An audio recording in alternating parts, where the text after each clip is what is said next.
Ya.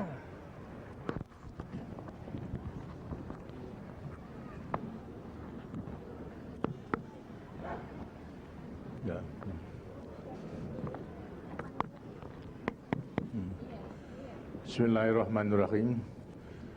Saudara-saudara dan hadirin sekalian, Assalamualaikum warahmatullahi wabarakatuh. Pertama-tama, kesempatan yang sangat membahagiakan ini akan saya gunakan untuk menyertai saudara-saudara semua yang telah ditunjuk untuk melaksanakan tatap muka dan temu wicara dengan saya dan rombongan, memanjatkan puji syukur kehadirat Tuhan Yang Maha Kuasa, karena hanya dengan rahmat-Nya pada hari ini, pada hari yang membahagiakan bagi kita semua, khususnya bagi saudara-saudara, kita masih ada kesempatan untuk bertatap muka dan juga mengadakan temu wicara. Tentunya juga bagi saudara-saudara, kesempatan ini pula perlu lebih mensyukuri akan nikmat yang telah diberikan oleh Tuhan kepada saudara-saudara semua, karena diantaranya saudara-saudara adalah telah memperoleh kesempatan untuk menempati rumah susun yang telah dibangun oleh DKI dan juga oleh Partai Sosial dengan bantuan daripada pengusaha-pengusaha. Karena kita bagi orang yang beriman, yang dapat mensyukuri nikmat yang telah diberikan oleh Tuhan Yang Kuasa, akan diberikan nikmat yang lebih besar lagi. Ini yang harapan kita semuanya.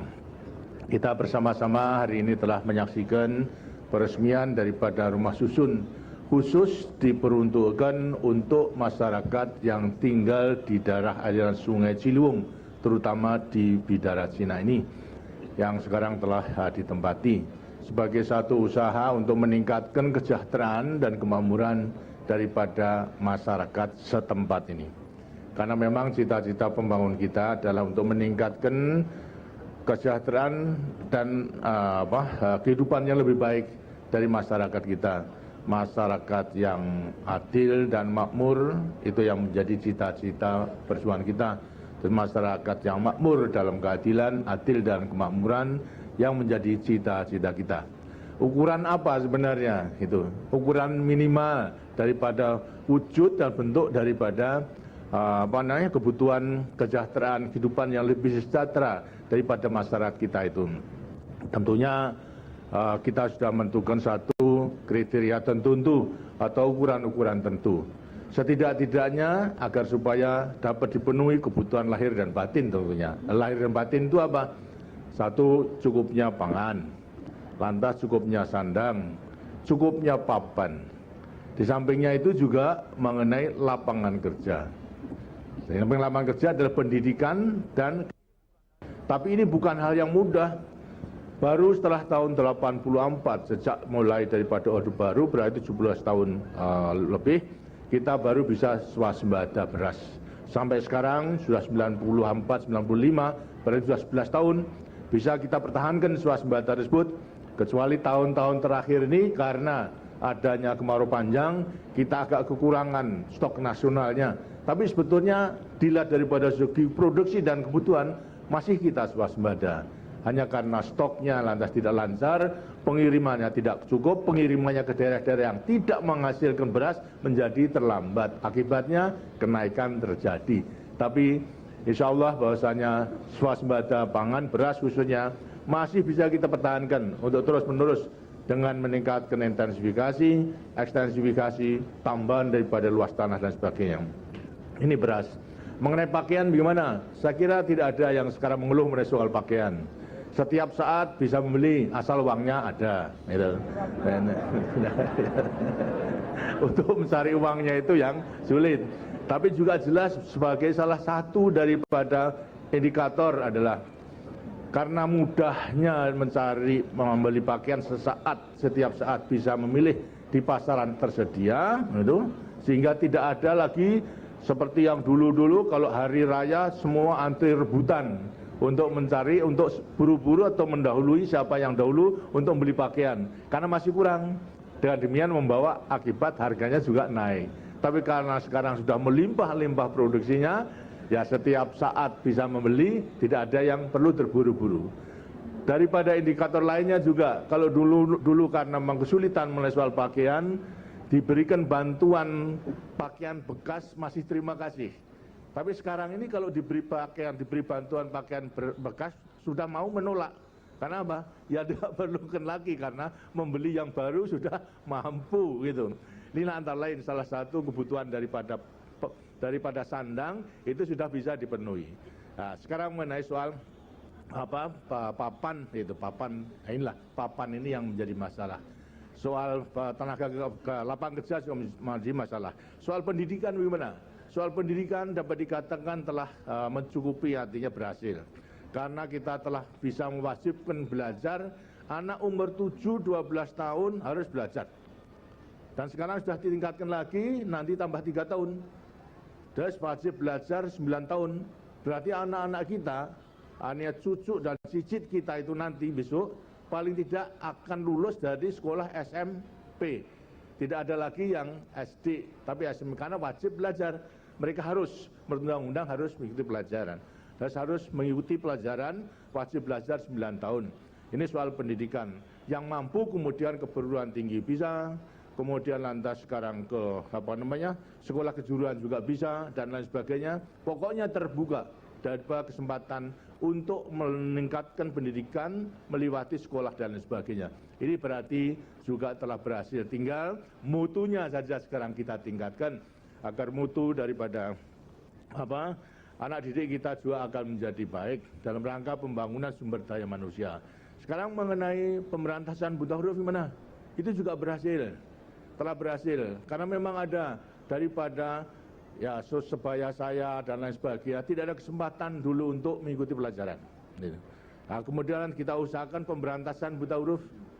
Sampai tahun 94 itu orang umur 10 tahun ke atas yang masih buta huruf itu tinggal 17 juta. Tapi yang umur 10 sampai kepada 44 tahun itu tinggal 6,3 juta. Kita programkan dengan paket A dan paket B, nanti dengan juga wajib belajar. Tahun 2000 tidak ada lagi yang buta huruf. Apalagi kalau kemudian anak cucu kita, karena sudah wajib belajar, setidaknya kalau drop out sampai pada kelas 4 saja, kemudian tidak bisa melanjutkan, yang seharusnya wajib mereka, kecuali ada apa-apa, mereka tidak akan buta huruf lagi. Kemudian kesehatan bagaimana? Kesehatan juga telah mencapai sampai pelosok-pelosok desa. Di semua kecamatan ada puskesmas, bahkan ada ya 2 puskesmas, ada puskesmas pembantu, ada puskesmas keliling dan sebagainya. Ini semua pendekatan pelayanan kesehatan kepada masyarakat, obat-obatan demikian. Nah, yang masih menjadi persoalan adalah apa? Perumahan dengan tenaga lapangan kerja. Ini bukan soal yang mudah, tapi harus tetap kita usahakan. Sekarang mengenai soal perumahan aja, walaupun telah banyak yang kita bangun, kemudian mengenai industri yang menghasilkan bahan bangunan juga telah banyak, tapi masih dirasakan kurang pula.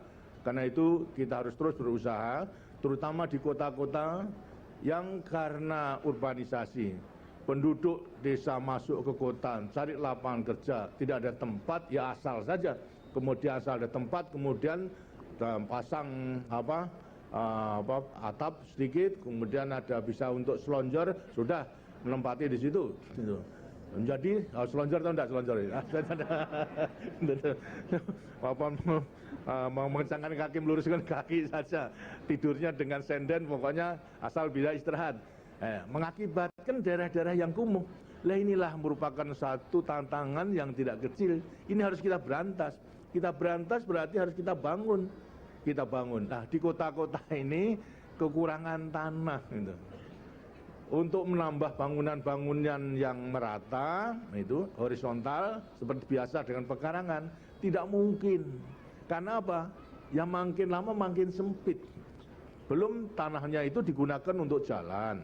Kemudian juga untuk kepentingan daripada umum, itu, sekolah dan sebagainya, untuk saluran dan sebagainya, bukan irigasi tapi saluran. Ini sangat dibutuhkan, harus dibangun. Jadi tanah untuk bangunan rumah secara mendatar tidak mungkin. Karena itulah kita harus mempunyai program jangka panjang. ialah membangun rumah susun.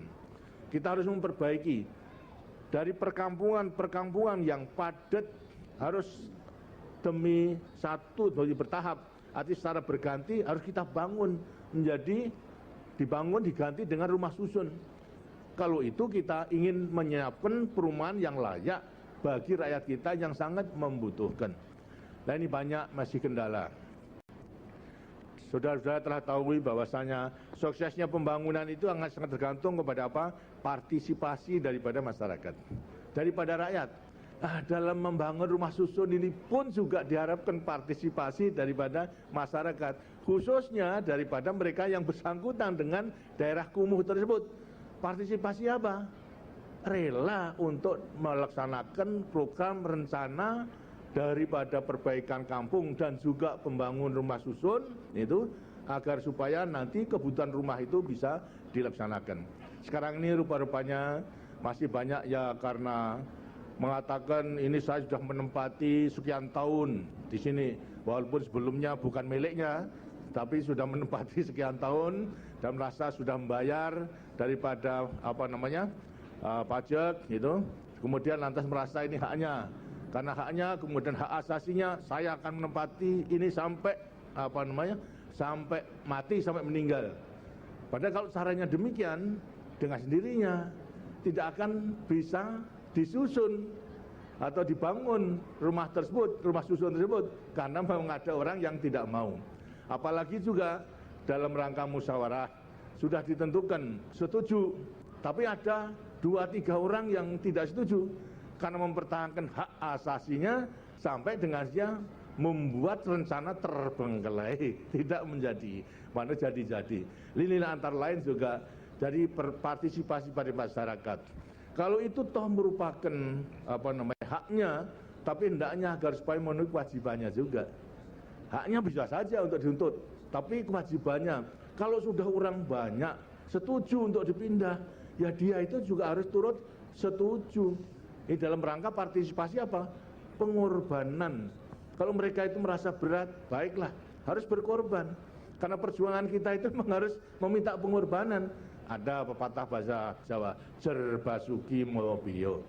Artinya setiap basuki, setiap keinginan dan setiap cita-cita itu harus menggunakan atau mengeluarkan biaya. Kalau perlu pengorbanan.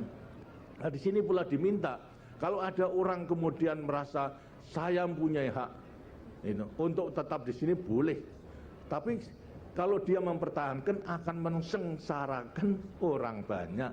Jadi kalau betul-betul didalami, toh akhirnya mereka itu akan membuat dosa orang banyak. Tindakannya itu lantas mensengsarakan orang banyak, itu kan berarti membuat dosa loh. Secara tidak sengaja membuat dosa sebetulnya dia. Nah, ini harus diperhatikan daripada orang demikian, karena masih saya mendengar saja ini beberapa orang aja yang tidak setuju mempertahankan. Apalagi ada yang ojo-ojoi supaya mereka tetap tahan dan akan membela, karena kalau membela itu nanti ada hasilnya, bagi hasil katanya daripada.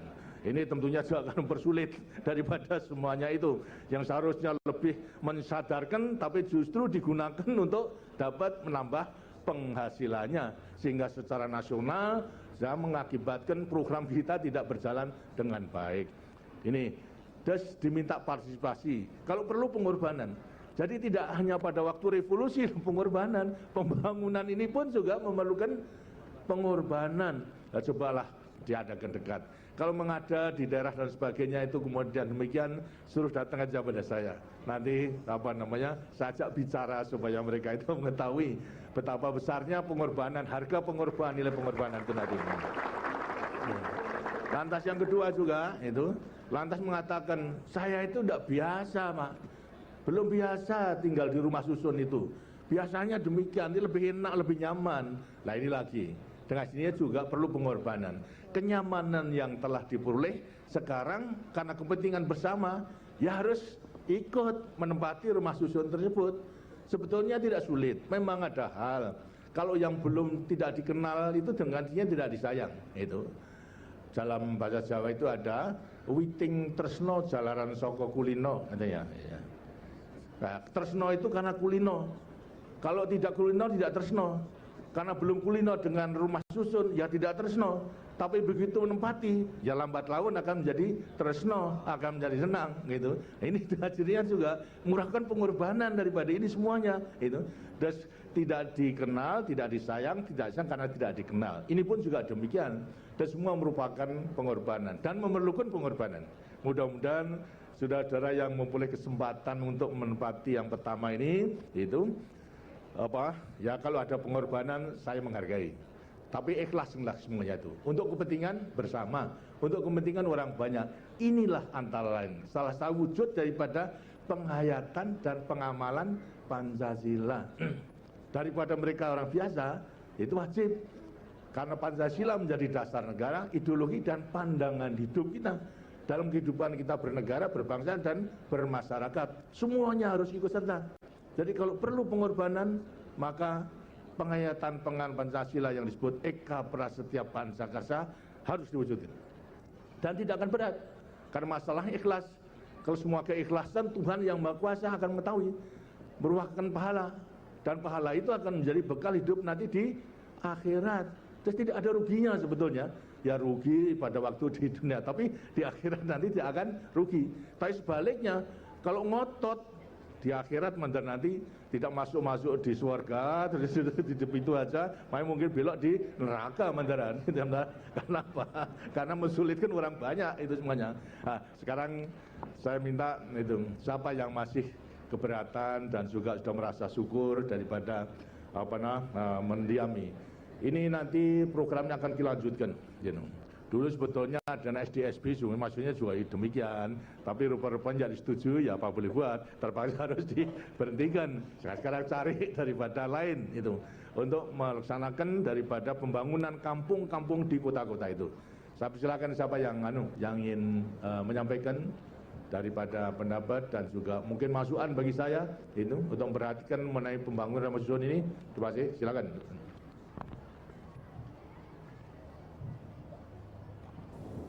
Assalamualaikum warahmatullahi wabarakatuh. Waalaikumsalam. Yang hormat Bapak Presiden nama saya Mas Ahmad.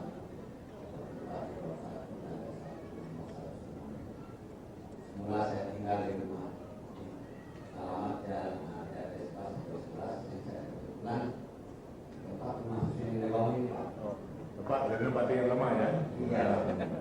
Ya, dulu tempatnya di mana? Berapa meter persegi dulu? 75 meter persegi tanahnya. Tapi rumahnya berapa?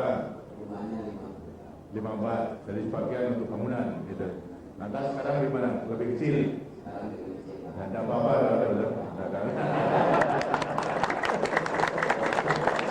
lebih kecil tapi lebih bersih, lebih nyaman, lebih sehat gitu. Ya. Nah, gitu. Sekarang di mana? Benar-benar ketentuan ini pada waktu seluruh akan dibangun, diberikan uang ganti rugi atau tidak? Diberikan, Pak. Kira-kira menurut tanahnya atau menurut bangunan? Semua, Pak. Ah. Tanah, bangunan, termasuk. Terima berapa saudara? Terima 28 juta. 28 juta itu padahal itu bukan miliknya dulu ya. Kenapa? Penggarap, ya penggarap tapi maunya menggarap sendiri ya. Ada yang punya. Nah, baik, itu memang ditentukan demikian agar supaya karena pada waktu membangun kan harus ada tempat tinggal toh, sambil menunggu untuk biaya. Nah sekarang bagaimana? Menempat ukuran berapa? Ukuran 3 kali. Lantas ini statusnya sudah membeli atau masih menyewa? Membeli, sudah membeli. Terus kan sudah mempunyai miliknya sendiri. Ya. Dari 28 juta tadi bisa untuk membayar seluruhnya? Bayar. Jadi 15 Bang kita bayar. Subsidi pemerintah 15. Begitu. Sisanya masih ada sisa, Pak. Pada sisa? Ya, syukur lah gitu. Syukur kalau mau bloko ada sisanya. Biasanya so gelendem saja. Ada sisanya. Gelendem tahu enggak? Diam-diam. Ya, baik, terima kasih. Jadi terus terang saja bagi saudara singkatnya tidak basa-basi ya. Ada perbaikan ya, tempat tinggal dan bahkan itu saya harapkan supaya bersyukur kepada Tuhan yang Maha Kuasa dan kemudian mengatur kehidupan ini dengan tata kehidupan yang lebih baik secara gotong royong karena masalah banyak yang harus nanti diperhatikan, misalnya penggunaan WC itu harus semua daripada anak sampai seluruhnya penghuni harus tahu, jangan sampai kemudian buang kotoran di WC tersebut karena bisa mensyaratkan. Kalau ada tamu pun ya demikian, tamu daripada desa dan lain sebagainya harus juga diajari, jangan sampai mempersulit daripada semuanya itu. Nanti lantas kalau nanti semua terjadi demikian, lantas seluruh kompleks bisa menjadi sulit itu karena kurang mengertinya daripada semuanya itu. Karena itu jangan sampai nanti tidak ada hal mengerti, terus menerus diadakan penerangan dan sebagainya itu. Baik, terima kasih. Ada hal yang perlu sampaikan? Ya, Bang. Sama-sama Pak, kita tuh mengucapkan terima kasih kepada Pak dan para pengusaha yang telah berserta membantu kita dalam mengakomodir perusahaan. Kemudian kami sangat merasakan kenyamanan dan sangat merasa selamat. Daerah ini adalah daerah yang dari alam dan daerah yang sekarang ini masuk kelas buat kami ini sebagai peserta kami mengharapkan rangka kecerdasan bangsa negara sendiri. Kami mengharapkan di sini ada sekolah TK kita saja sekolah SMP atau SMA dan kedua yang kami pancing juga mengenai ini Pak, melakukan kerja golongan pertama untuk dasar. Jika ada satu lain mengenai lantai dasar ini Pak, di lantai dasar ini kami minta misalnya 4 kali usaha. Apalagi ini kalau ada para usaha.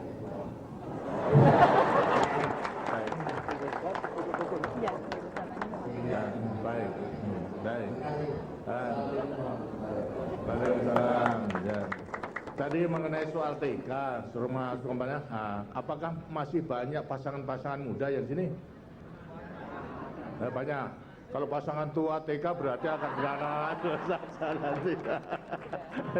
Masih muda anaknya sudah 3 masih mengharapkan TK, berarti juga akan tidak turun ke KB nanti.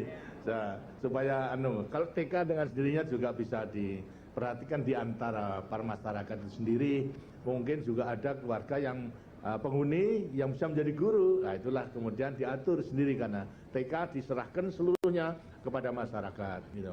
Kemudian mengenai tadi poliklinik juga demikian, tentunya akan setidak-tidaknya nanti kalau puskesmasnya terlalu jauh dari sini, tentu juga akan ada puskesmas keliling nanti mendatangi daripada rumah-rumah susun tersebut itu. Kalau belum ada puskesmas pembantu itu. Lantas ketiga, memang rencananya untuk lantai bawah itu adalah untuk usaha, untuk toko gitu. Maksudnya juga agar supaya sekaligus ada lapangan kerja bagi yang bekerja, yang tidak bekerja, keluarga misalnya bisa melakukan kegiatan-kegiatan melewati koperasi, menjahit, kek dan sebagainya, dan mungkin juga mengontrak untuk menjadi penghasil daripada garment, terus pabrik yang besar, kemudian lantas mengkontrakkan kepada penghuni-penghuni di rumah susun, maksudnya begitu. Dan memang telah direncanakan, tentunya dari para pengusaha juga demikian, akan lebih murah dan menaik kewajiban mereka untuk turut serta membina daripada pengusaha kecil tadi. Memang akan diperhatikan. Saya harapkan agar supaya yang sudah membayar, yang kemudian menyewa juga harus membayar, kemudian menyicil juga harus membayar. Apa sebabnya? Ini hasil daripada semuanya, bukan dikembalikan kepada pengusaha yang bantu, bukan itu, tapi untuk digulirkan, untuk membiayai bangunan, membangun di tempat yang lain. Begitu seterusnya, akan terus bergulir namanya. Sehingga nanti kebutuhan, misalnya seperti di sini dibutuhkan 7 rumah, baru 3, 4 sudah ada biaya daripada tapi nanti kalau keseluruhannya itu bisa membayar kembali, menyicil, dan yang menyewa juga menyicil, bayar dengan baik, hasilnya dikumpulkan untuk membangun di tempat yang lain, sehingga lantas bagi mereka yang telah menikmati hasil pembangunan bisa pula untuk menolong bagi mereka yang belum menikmati itu. Ada lagi yang ingin menyampaikan? Silakan Ibu. Assalamualaikum warahmatullahi wabarakatuh. Waalaikumsalam. Yang kami hormati Pak Presiden Republik Indonesia dan Ibu Soeharto. Nama saya Ibu Eni Stimayati Effendi, penghuni rumah susun Blok A lantai 1 nomor 109. Semula saya beralamat di RT nomor 8 RW nomor 12 Kelurahan Bedarasina, tapi saya tidak menempati lahan 8 Pak. Jadi saya tanah kiri yang sekarang sudah dibebaskan oleh pemerintah DKI. Pada kesempatan ini kami mengucapkan terima kasih kepada pemerintah dan para pengusaha yang telah membangun rumah susun di lokasi ini. Semula di lokasi ini pembangunan rumahnya tidak teratur dan rawan banjir walaupun tidak hujan karena mendapat kiriman dari atas ya. Ya. Terus banjir kiriman namanya ya. Ya. Kedua, untuk lahan bermain anak-anak tadinya tidak dapat, tapi sekarang bahkan anak-anak dapat main bersepeda. Yang ketiga, kami menghimbau kepada pemerintah apabila nanti akan membangun rumah susun lagi, mohon luasnya ditambah. Baik, insyaallah. Itu. Waalaikumsalam. Terima kasih. Nah, terima kasih Ibu. Tadi adalah bukan penggarap tapi dari pemilik girik ya. Giriknya yang sudah berapa tahun giriknya itu? 66. Tapi giriknya dulu sah atau enggak? Sah juga kan? Sah juga. Berarti sah juga giriknya. Kalau begitu nanti ini dapat ganti agak banyak kalau ini. Ada berapa? 139 juta. 100. Terima kasih. Itu namanya satu rezeki karena memang girik kan. Ya, alhamdulillah. Jadi lantas sekarang bisa untuk bayar sepenuhnya daripadanya. Sudah lunas sekarang ya. Baik. Ukuran berapa? Yang ukuran berapa tadi? 3 kali 6, 36 ya. 3 kali 6, 18 ya. 18. Hanya satu unit saja. Satu Pak. Misalnya saya bagikan untuk anak-anak yang di rumah. Dan alhamdulillah Pak, tahun ini saya akan menaikkan ibadah haji. Tapi mendaftarkan sudah dulu atau terbelakang? Mendaftarkan untuk naik haji itu sudah lebih dulu atau yang terbelakang? Jadi cita-cita sudah ada. Waktu itu uang belum cukupi. Setelah saya mendapat uang ganti untung Pak, maka saya langsung store. Sudah. Berarti terjamin kalau sudah store nanti ya. Ya. Baik, mudah-mudahan. Jadi begini Bu, tadi supaya lebih besar, kita mengutamakan pemerataan dulu. Pemerataan sehingga terjadi adalah mulai 18, 21, 27, sehingga sesuai dengan kebutuhan itu bisa saja. Nah, besok kalau sudah baik, mungkin yang keluarganya besar itu bisa ambil 2. Kalau semua sudah cukup, tapi kalau belum cukup ya satu-satu dulu gitu ya. Jangan kemudian karena mampu kemudian mengambil 4, 5 dan lainnya suruh menunggu, kan juga tidak adil gitu. Dan sekarang aja supaya ditempati, syukurlah nanti kalau memang sudah merata dan ada yang sudah lebih itu bisa, yang keluarga besar itu bisa mengambil 2 unit. Tapi nanti itu kapan? Nah, masih tanda tanya. Baik, saya ucapkan selamat pada Ibu. Ya, terima kasih. Ya, terima kasih. Udah. Baik, terima kasih. Dengan demikian dapat saya simpulkan bahwa bagi saudara-saudara yang sekarang telah memperoleh kesempatan untuk menghuni rumah susun yang dibangun sekarang ini, terutama di Bidarasina ini, tidak ada yang menyesal. Ya, kalau menyesal coba harus berdiri. Nggak perlu takut kalau menyesal. Kalau menyesal lantas harus kembali ke kampung gitu. Terima kasih. Jadi karena toh memang sudah keadaan lebih baik itu daripada yang dulu. Sehingga akan nanti kalau tidak ya kembali ke desanya. Mudah-mudahan betul-betul akan meningkatkan kesejahteraan dan juga daripada kesehatan keluarga maupun juga pendidikan dan juga memelihara, mendidik anak-anaknya supaya berbudi luhur, mempunyai kelakuan yang baik dalam lingkungan masyarakat dengan rumah susun yang terbaik itu. Kegotong royongan lebih ditingkatkan sehingga bisa membantu satu dengan yang lain. Sekali lagi saya ucapkan selamat menempati, pelihara dengan baik-baik secara bersama-sama. Mudah-mudahan Tuhan akan selalu melimpahkan rahmat-Nya kepada saudara semua. Terima kasih. Wassalamualaikum warahmatullahi wabarakatuh.